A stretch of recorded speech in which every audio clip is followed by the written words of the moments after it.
Melalui sejumlah aturan, Presiden Joko Widodo kemudian menargetkan jumlah sampah yang terbuang ke laut begitu ya, ditargetkan akan hilang 70% dan ini kemudian menjadi target kita bersama.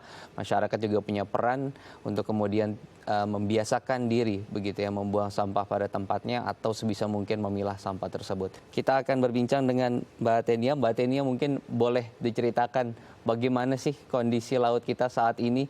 Saya mewakili komunitas Diversity in Action, di mana kita udah berdiri dari hampir 6 tahun ke belakang. Jadi ketika ditanya lautan saat ini bagaimana, jika dibandingkan 6 tahun yang lalu, sebenarnya masalah sampah itu cukup lumayan berkurang gitu, karena beberapa titik-titik penyelaman, titik-titik wisata yang memang para penyelam itu suka berkunjung, yang dulunya mungkin belum punya fasilitas pengolahan sampah, atau ketika turun sepertinya tidak banyak yang melakukan pemungutan sampah, sekarang cenderung sudah berubah gitu. Jadi ketika dibahas perubahannya saat ini seperti itu. Namun ketika dibahas juga bagaimana isu lingkungan di masalah laut, tentunya permasalahan sampah laut ini menjadi salah satu isu krusial, karena tentunya berhubungannya juga dengan perubahan iklim dan lainnya. Dan ketika kita menyelam ke bawah laut dan juga bersih-bersih di pinggir pantai, kami tentunya memilah-milah gitu ya, sampah mana sih yang sebenarnya harusnya bisa didaur ulang, mana yang memang harus dikurangi dari sumber, karena mau gimana pun ini susah nih, dan pasti mungkin akan berujung ke TPA maupun ke laut.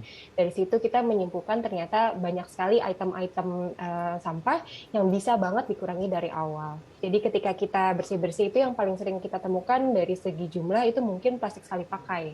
Gitu. Jadi seperti plastik fleksibel, kresek, styrofoam dan lain-lainnya.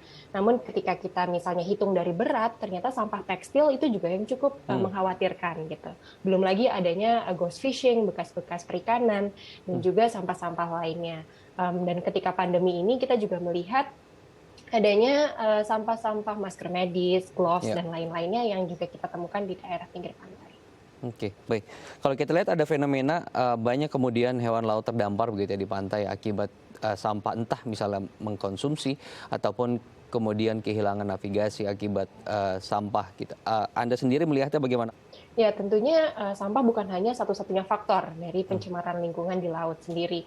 Namun ketika kita kerucutkan gitu ya ke masalah sampah, ya itu menjadi faktor krusial bagaimana hewan-hewan itu banyak ratusan ribu yang mati karena masalah sampah itu sendiri. Dan ketika kita korelasikan dengan siapa sih yang salah sebenarnya gitu ya, tadi mungkin teman-teman pemerintah sudah cerita, dari NGO juga sudah cerita, ketika kita ngomongin tentang sampah ini asalnya dari mana, tentunya dari manusia. Namun ketika kita melihat data dan penelitian menyatakan sampah di laut itu kan 80%-nya dari darat. Baru sisanya 20% itu dari aktivitas di laut. Sehingga bagaimana kita harus bahu-membahu untuk mencegah sampah itu masuk ke laut. Oke. Jadi 80% PR-nya ada di darat, Pak Nofrizal. Bagaimana upaya kita bersama nih untuk kemudian mencegah 80% ini supaya tidak masuk ke laut, Pak? Kita pemerintah memang sudah menyatakan dengan kebijakan kita melakukan berbagai pendekatan, Mas Imam. Ya. Kita lakukan secara simultan, mulai dari hulu sampai ke hilir begitu ya. Kita bagaimana juga mendorong perubahan perilaku yang masif di masyarakat, terutama untuk mengurangi sampah plastik sekali pakai misalnya, termasuk dengan regulasi juga yang sudah kita siapkan. Dari regulasi kita misalnya 3 sampah plastik sekali pakai itu kita harapkan benar-benar passing down di 1 Januari 2030 misalnya. Kemudian juga kita mendorong semaksimal mungkin gerakan partisipasi publik juga untuk bisa meningkatkan juga circular economy. Karena industri-industri daur ulang kita, industri kertas, industri plastik, industri logam membutuhkan bahan baku dari sampah-sampah yang terpilah. Terakhir kita juga mendorong semaksimal mungkin 514 kabupaten kota ini kita tingkatkan kapasitasnya, Mas. Jadi baik pelayanan, sarana, prasarana, teknologi dan sebagainya.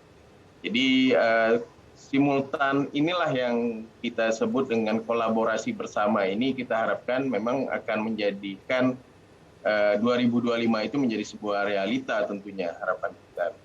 Apa yang harus lebih dahulu kita perbaiki? Apakah budaya masyarakatnya sendiri, Mas?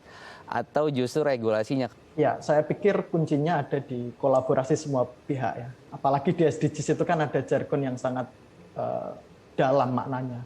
No one left behind, tak seorang pun tertinggal di belakang. Artinya semua pihak terlibat dalam proses perubahan ke arah lingkungan yang lebih baik.